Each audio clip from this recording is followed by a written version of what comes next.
The whole problem in what you are going to hear is twofold. Firstly, all arguments that you will hear is the heuristic so-called reference to the ignorance. Secondly, it's the logical fallacy of so-called straw man. What is the tactic of reference to ignorance of the own audience? They invent the non-existing arguments of their adversaries in the discussion in the subject of the New Testament. And then they hope that whoever listens to them does not know that it is not true. What does his target audience that listen to him does not know, believing in something that is not true? What is not true of what he says? It is not true that it is so simple that the Pharisees proclaimed publicly or unofficially that Jesus is the false prophet. They had no arguments to do so. Prophecy ended in Israel about 450 BCE.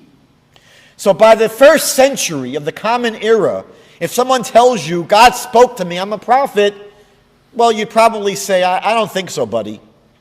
We don't have any more prophets.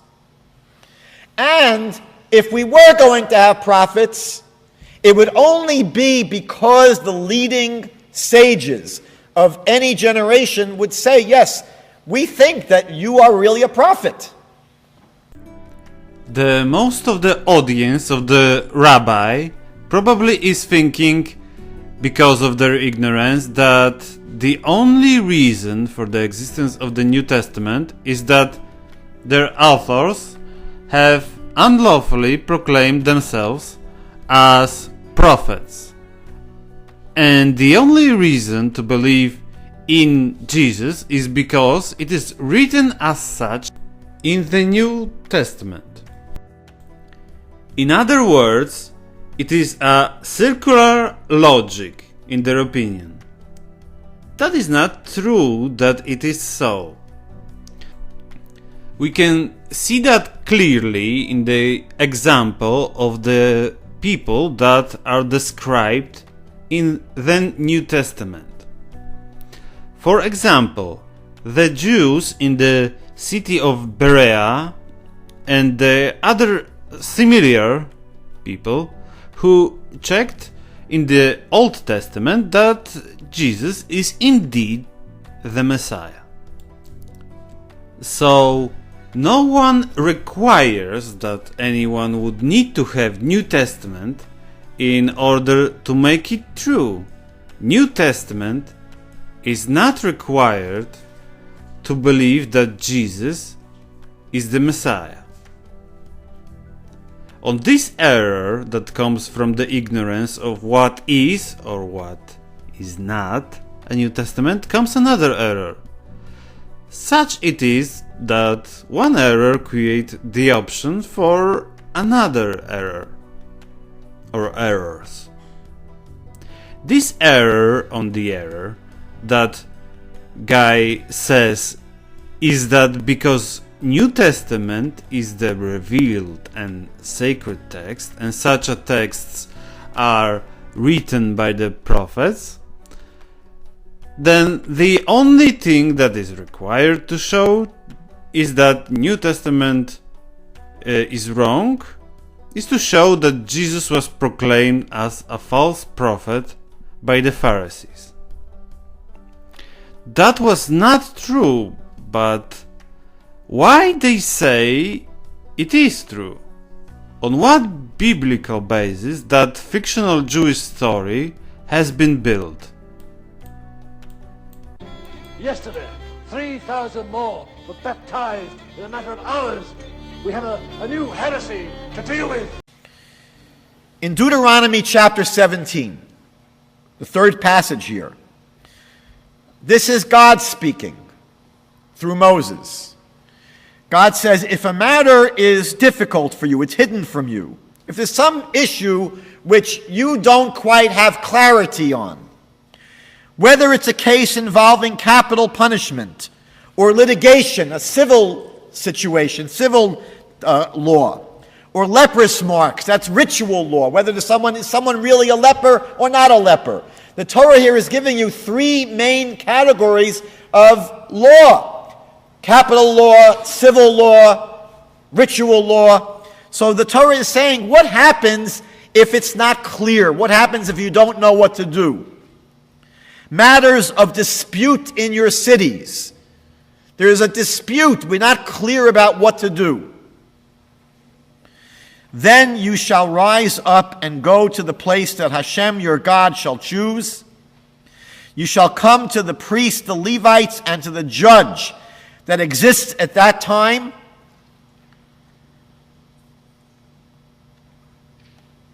And you will inquire, and they will tell you their legal decision.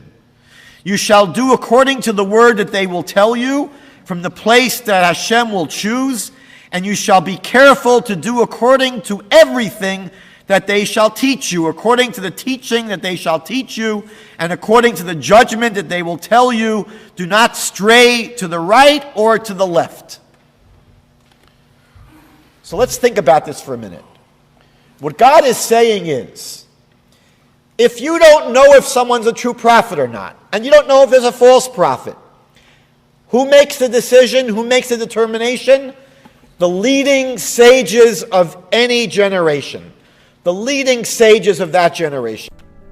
The whole point is that Pharisees did not proclaim Jesus to be the false prophet. They did not convicted him as such. They could not find any fault in him. The only thing they could do is to ask and beg for Romans to do something about him because of the political matters and not the matters of the law. So there is not only the strawman, but as well a complete lack of knowledge about the New Testament by the rabbi and his audience. One can have doubts if the rabbi ever read the New Testament in the first place.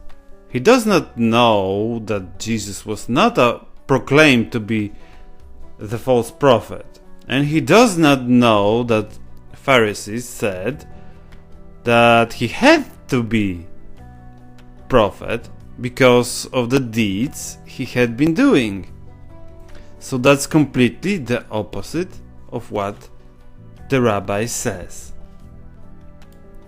There is also another Pharisee that is the authority among the Pharisees, the person named Gamaliel, that stated that Christians should be left alone because going against them might mean going against God himself, and that means that he thought they might have been prophets, and no one opposed him and everyone agreed with him. I will show the fragment of the movie where the authors show their vision, how that scene might have looked like in reality, and what arguments should lead to the speech of Gamaliel. Gamaliel would probably defend Christians, showing the lack of reasons to call Christians false prophets or heretics. Gamaliel showed the other arguments as well, that there can be strength and signs given to them by the God himself. Yesterday, 3,000 more were baptized in a matter of hours. We have a new heresy to deal with. Heresy? Are you sure? So now the Romans decide what is heresy? This morning the Romans issued a formal complaint. They fear a rebellion if these teachings persist. So you Pharisees must get control of these people. You restrain this sect of yours, or Rome will make us suffer. Fellow Israelites, consider carefully what you propose to do to these men. If their beliefs are of human origin, they will fail. Remember Teudas. He had hundreds of followers, and yet they all disappeared when he died. Remember Judas the Galilean? Many followers, but when he died, they all scattered. But if their teachings are of God, Of God?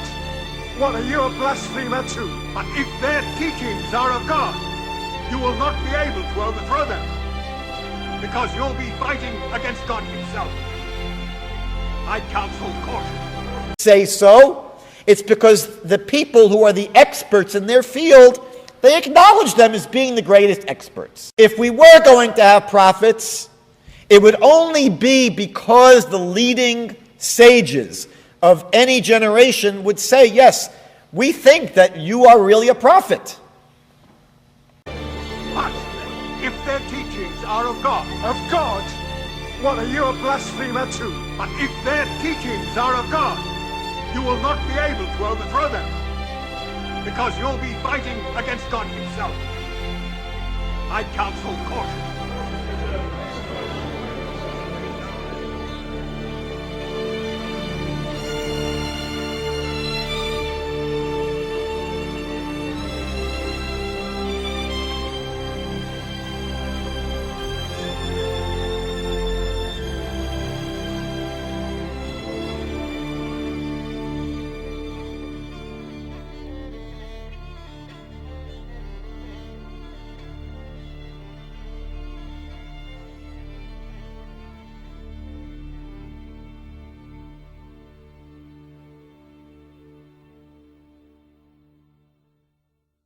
Prophets, it would only be because the leading sages of any generation would say, yes, we think that you are really a prophet.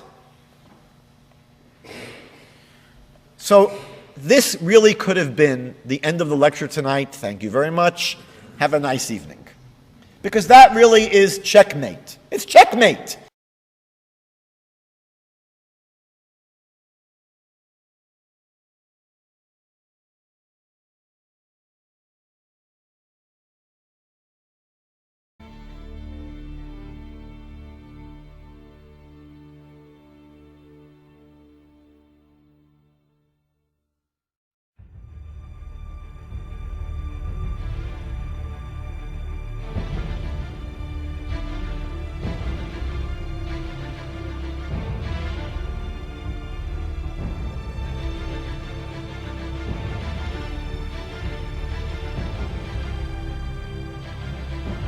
If their teachings are of God, you will not be able to overthrow them, because you'll be fighting against God himself. Very carefully. Our relationship with God as a Jewish people. What is the foundation of our relationship with God as a people? The Bible is very clear about this. Look at Exodus chapter 19, verses 5 through 6. It's the third paragraph here. God says to the Jewish people, "Now then, if you will indeed obey my voice and keep my covenant, then you shall be my own possession among all the people, for all the earth is mine, and you shall be to me a kingdom of priests."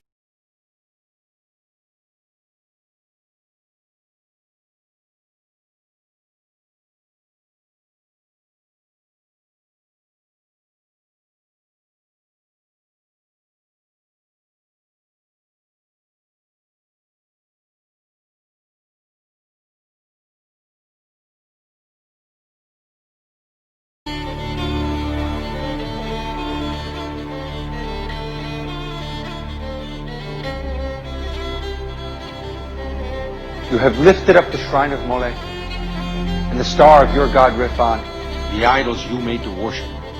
Therefore I will send you into exile beyond Babylon. We can tell about the position of some Judaistic theologian who's stating that Jesus could not be the Messiah because he did not meet some of the criteria that Messiah should fulfill. For example, according to them, he had not made most of the Jews to cease to be atheistic. Even on the first glance, it's completely without any merit or sense. There is no such a thing as an atheistic Jew, or at least there shouldn't be such a thing. It always was and should remain as a religious identity. It has changed only recently by the contemporary Zionistic movement. Last 1 or 2 centuries, maybe a little more. Nowadays, Jews think that there is something as a racial motive in the concept of the Messiah. I doubt that Old Testament Jews would think that Jews would be anything else than a tribal and religious identity and some Jewness in the DNA. The verses that they are claiming it on does not speak about the atheistic Jews, but about the Jews that the Messiah was about to convert and turn away from Babylonian captivity to God. The problem here is the Babylon and the kingdom of Satan. It is about the situation that the Babylon had come and infiltrated a long time ago the Jewish nation and made there a strong foothold, and it had to be addressed. And of course, Jesus addressed that. Someone is shouting together.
Of course, if Jews are not thinking that they need the salvation out of the satanical world system, they would not see that Jesus is indeed the Messiah that is destined to crush the Babylonian system, as he is the rock of the vision of Daniel that was to crush the statue of Babylonian empires.